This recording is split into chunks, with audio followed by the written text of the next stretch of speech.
My uncle, John Kennedy, he realized early on that the purpose of the CIA and the intelligence apparatus was to create a constant pipeline of new wars.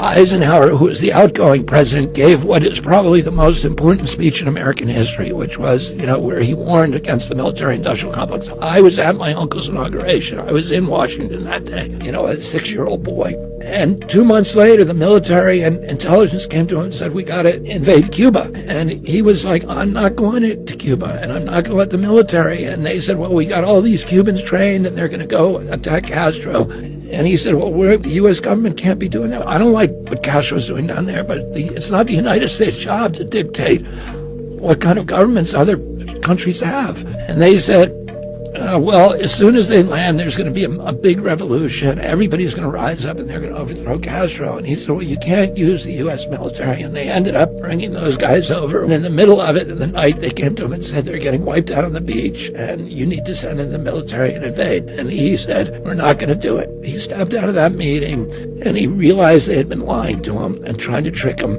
And he said, I want to take the CIA and shatter it into 1,000 pieces and scatter it to the winds. For the next 1,000 days of his presidency, he was at war with his military and intelligence apparatus. They tried to get him to go into Laos. He said no. They tried to get him to go into Vietnam. They said that we need 250,000 combat troops. He refused. Everybody around him wanted him to go into Vietnam. He sent 16,000 military advisors. They weren't allowed to fight.